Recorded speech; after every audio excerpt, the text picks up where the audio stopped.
Hello world. Usually on these Mondays, I take time, read a poem, and then kind of discuss whatever. Not going to do that today. Next week, the World Cup starts. And the World Cup, soccer in general, at least in the U.S., doesn't have a very extensive poetry history. Not like baseball, it seems. Baseball, you know, I can name a baseball poem off the top of my head. Casey at bat. And it's famous, at least in the U.S. Can't think of any for soccer. And so today I'm going to be reading a couple of soccer poems. I keep on fooling with this because it's not quite the way I want it. There we go. All right. Anyway, these first two are by other people.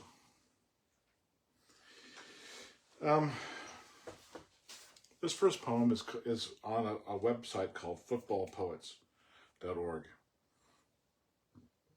Are you here to be part of it all? World Cup 26. Crispin Thomas. This is a poem that's got a lot of rhyming in it, and I think he does a pretty good job with it. Are you here to be part of it all? World Cup 26 by Crispin Thomas. It's starting to get pretty close now. We're all on the cusp of the start. With all the stuff going on in the world, are we poets still up to take a part? We've been here before in Russia, Qatar. We've moaned, but we've penned stuff the same. Do we turn a blind eye or just pass it all by in spite of our love for the game? There's so many reasons to boycott, but so much to miss if we do. It feels like a common dilemma for me. I'm sure for you too. We've kept it a thing since we started, so this is a last-minute call. We'd love you to send us your thoughts on the game and be here and part of it all. So I write as I wait in this classroom where we help kids of 9 and of 10. We help with their reading through football again and again and again. I look at their faces of wonder that I felt when I was their age, where the game that I love was still speeding strong in their heads and on a pitch or some page. I don't hear no hint of a boycott, not to mention of Trump or Iran, not to mention of Gaza or Israel, or how all this killing began. No focus on Putin or Ukraine, though it's hard to avoid when you're young. But all that I hear is how they can't wait, for this World Cup has finally begun. So whatever you feel in this moment, whatever we will rise or we fall, let's go on this journey together and just write and be part of it all. Crispin Thomas. Excellent. This is another poem that I found. I can't remember where. It's a poem by Simon Armitage. Goalkeeper with a cigarette. That's him in the green cotton jersey, prince of the clean sheets. Some upright insect boxed between the sticks, the horizontal and the pitch, stood with something up his sleeve, armed with a pouch of tobacco and skins to roll his own, or else a silver tin containing 8 or 9 already rolled. That's him with one behind his ear, between his lips, one tucked out of sight and lit, a stamen cupped in the butt of his fist. That's him sat down, not like those clowns performing acrobatics on the bar, or press-ups in the box, or running on the spot, togged out in a turtleneck pajama suits, with hands as stunted as a bunch of thumbs, hands that are bandaged or swaddled with gloves, laughable frying pan sausage man gloves. Not my man, though. That's not what he does. A man who stubs his reefers on the post and kicks his heels in the stud marks and butts, lighting the next from the last, in one breath making the save of the year with his legs, taking back a deep drag on the goal line in the next. On the one hand, throwing out or snapping the ball from a high corner, flicking off loose ash with the other, or in the freezing cold with both teams snorting like flogged horses, with captains and coaches effing and jeffing at backs and forwards, talking steam and screaming exhausting orders. That's not breath coming from my bloke, it's smoke. Not him either goading the terraces, burying his arse at the visitor's end and dodging the sharpened 10-pence pieces, playing up, picking a fight. But that's him caging a light from the ambulance man, loosing off smoke rings, zeros or halos that drift off passively over the goals into nobody's face, up nobody's nose. He is what he is.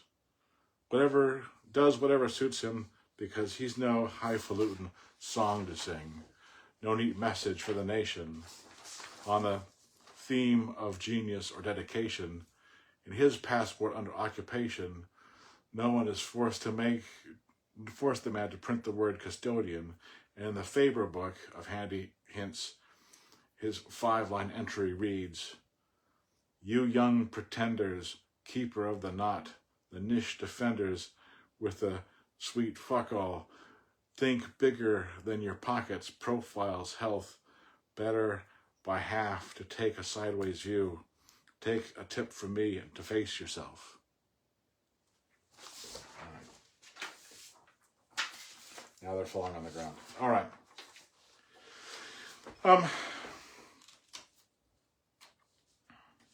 I have 3 that I'm going to be reading from me.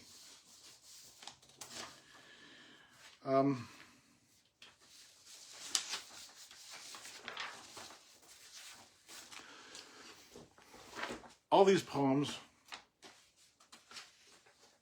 I think, have been published. Yeah. I think they have.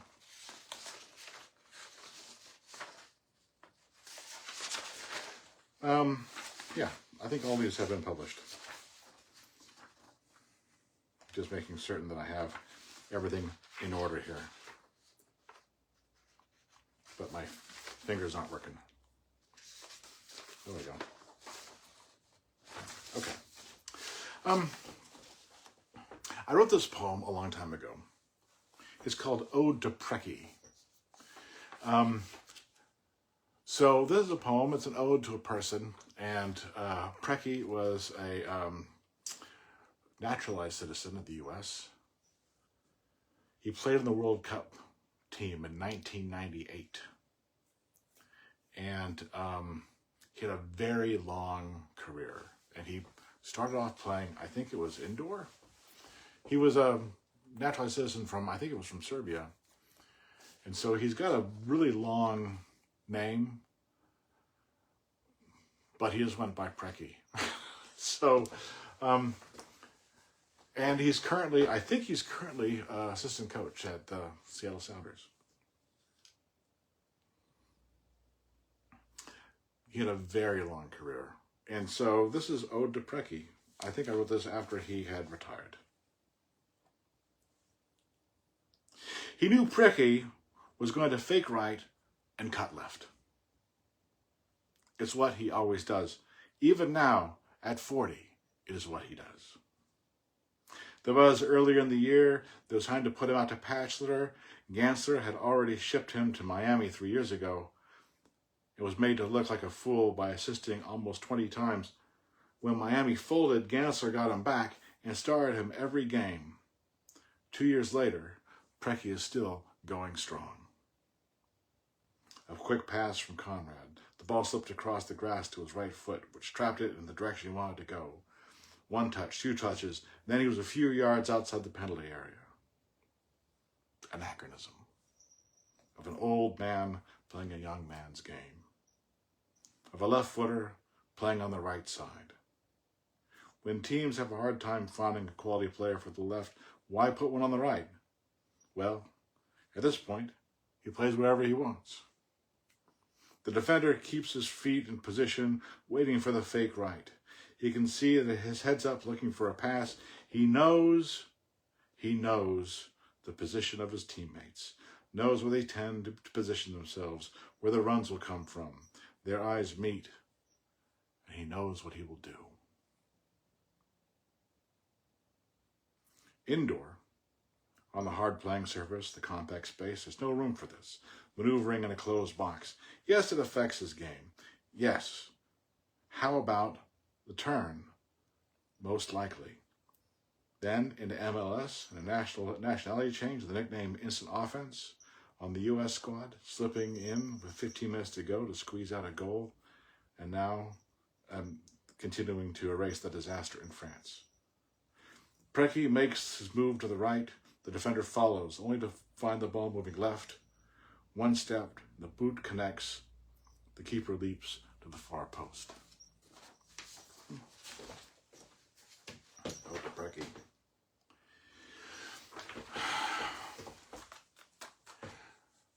Aside from being a player in my younger days and a coach as well, most of my interaction with soccer over the last couple of years has been as a referee.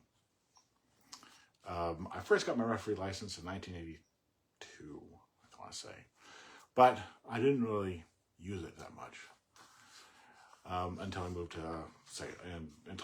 to Oregon, and then I refereed without a license for many years, and then I renewed my license, or got it back. I'm going to say 12 years ago. So probably at least 15 or 17 years of refereeing. I have a number of poems. They're kind of associated with refereeing one way or another. This is one of those. It's called Law 1, Field Dimensions.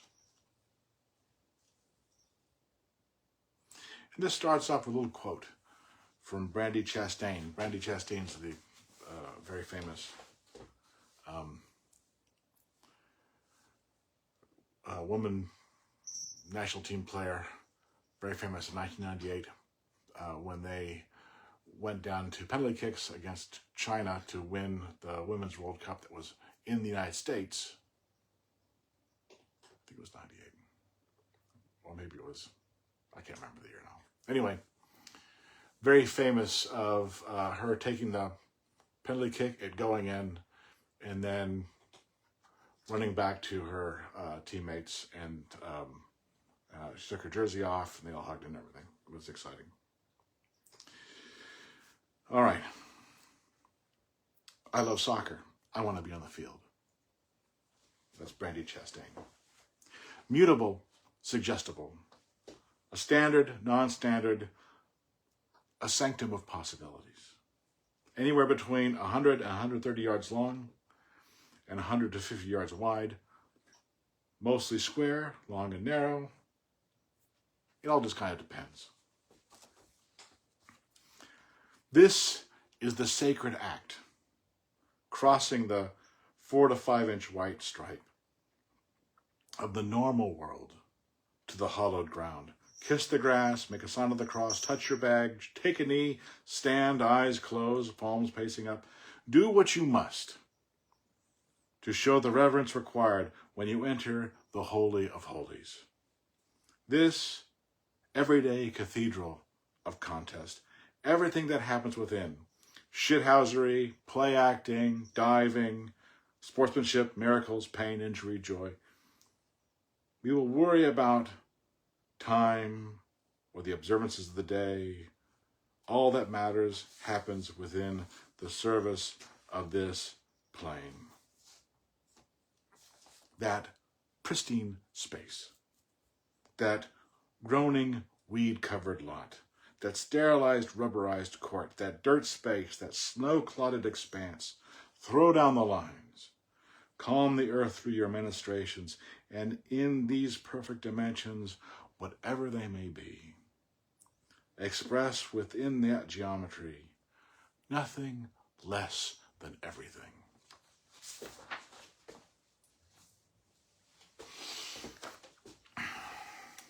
This is the last one I'm going to be reading. It's called Clearlake Elementary School Fields, 6:15 p.m., Friday, November 1st, 2019.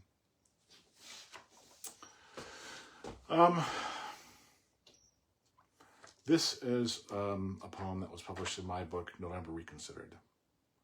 There are several poems associated with soccer in them, in that book. I can think of at least 2 others. And so it was kind of an important theme in that book. And this poem also starts with a quote. And this one is from Pelé, the great Brazilian soccer player. And Pelé said, "Everything is practice," which is true. If you've ever been a coach, it is. Everything is practice. The yelling, the laughs that slap back like barks from the blank school wall, pink socks, shin guards, studded shoes, and exposition. Goals are hard to see. An attempt, as the sun disappears, to engage with elegance. This evening is a story scribed in sinew and air. Some people say it's a dance. It is not. They say it's a gentleman's agreement. It never was. A communist manifesto, please.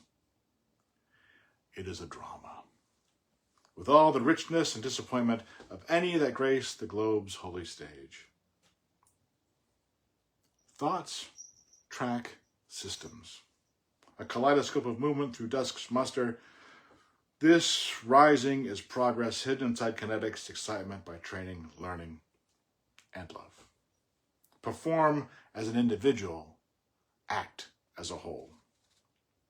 As shadows veil about the field, grasping grasp, savoring cones like gumdrops, gobbling seconds, the meticulous minutiae of minutes, these rushing shadows, these giants, these wonders of air that cleave lines through tree branches and pass over rooftops, leap into each other and out again in feral systems of contest. Ignore the orb's existence to end too soon. Our business is motion. It's action, movement. Everything about us, from living blood vessels, arms for balance, predatory eyes, set to calculate the imperceptible shift of hips to address the next action, toe in, toe out, instep, outside, turn and burn, bump and run, trap, decisions, decisions, decisions, merry reactions, reactions, reactions. As we compose a line and turf from simplicity to sublime and return. These 4th grade girls will be in 5th next year. Then 6th, then birds. Darkness is only another example of the sun's cruelty, making us shadows moving across obscured chain link. This scrimmage could go on forever. We could explore geometry, the Venturi effect, order and chaos, rhetoric, the power of a well-conceived denouement. But Saturday is tomorrow. Saturday is almost today, or it might as well be. And this grist of girls will remember and forget everything. And maybe realize in some sainted hallway, far, far away, even on the most important day, everything is practice. Well, the U.S. plays next Friday. No, this Friday. Good luck, everybody.